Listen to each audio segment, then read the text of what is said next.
Hey everybody, it's Alicia from Graceful Plants, and today I am setting up an aquarium.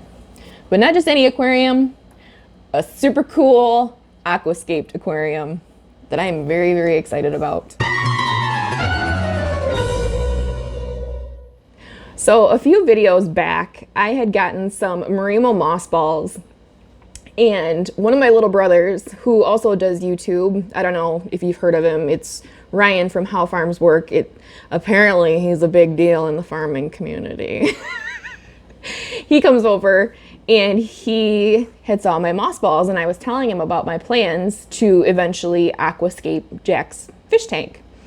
Well, he had mentioned that he was interested in setting up an aquarium, so I said, yes, I think you should do that, and then I can aquascape it and give you a live planted aquarium. So I'm going to. And then he decided that he was going to take it one step further, and not only are we going to set up a live planted aquarium, but then we are going to set up an aquaponics system. And when I do this with mine, I mean, I would choose to grow houseplants. He's choosing to grow like healthy stuff like kale and like all that good stuff. I told him, I'm like, don't expect great results because you're a guinea pig. If I screw up your tank, it's your tank. And then I'll know what not to do on my tank. So he went and got a 20-gallon fish tank. I'm thinking I'll probably do a couple videos on this since we're not going to be able to do everything tonight. But tonight we are setting up the hardscaping.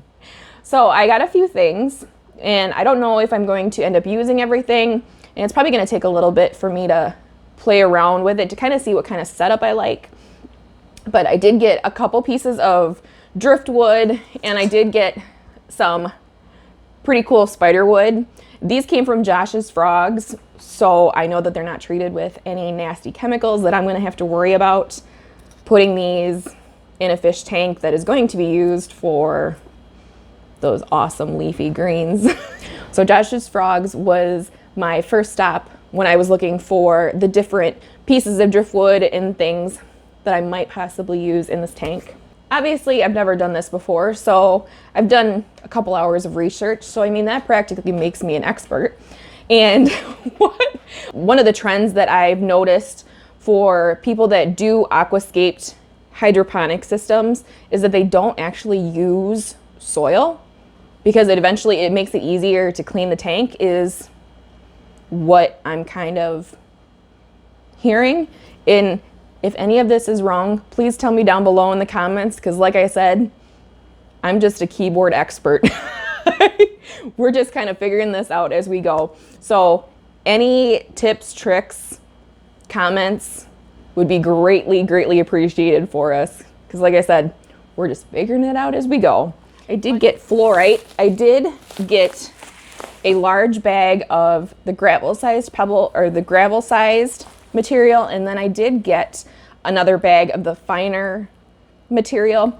I'm planning on putting the gravel as the base layer to kind of build up the bottom of the tank, and then I will be putting the thinner, finer material on top, which will make it easier for us to eventually plant the plants in. We're going to be hardscaping the tank, and then we are going to let the water start cycling through, try to build up some of that bacteria in the tank before we start adding too many plants and the fish. And eventually we'll tie in the aquaponics, which once the nitrate levels and bacteria levels have kind of reached a good level. So yeah, let's just get on into it. I'm probably just going to do a sped up process here.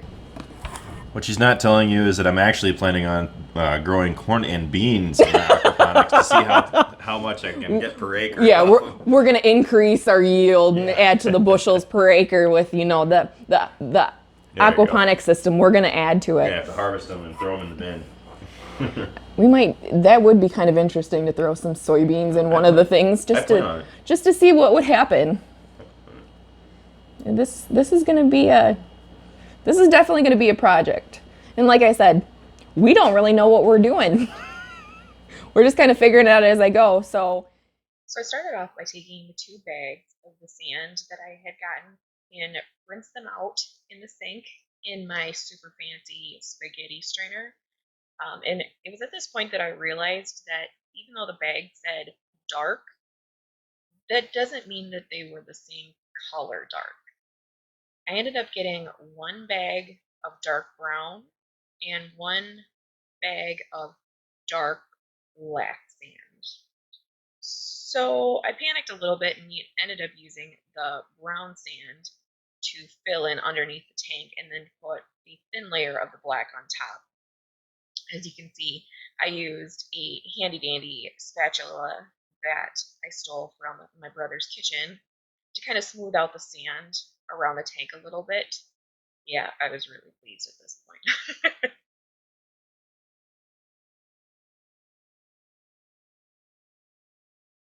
And it took a little repositioning. I ended up trying to put the sand a little bit higher towards the back and sloping it down towards the front, which it took me a little bit to kind of decide what I wanted to do with the sand there, as you can see me pondering.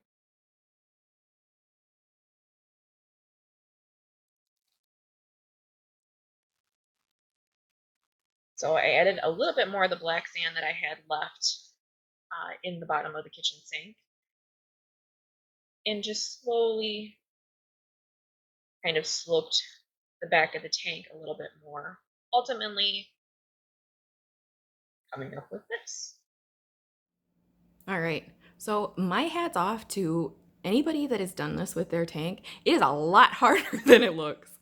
And so I'm on like my third repositioning of the tank because I haven't liked any of the ways that it's looked.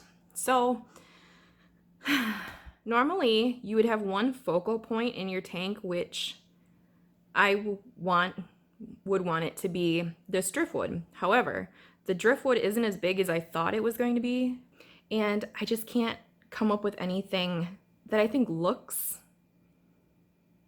natural, I guess you could say. So I don't know how much of this I'm going to record because my phone's dying, and I'm probably going to be playing with this for a little bit longer. So, yeah. I think this is going to be the final version. So we're going to start filling it up with some water, and we'll probably move a few things around once we get the plants in there. Hopefully I'll get some moss to attach to the driftwood, and then I got some dwarf baby's tears to put around the foreground so it kind of gives it more of a carpeted look.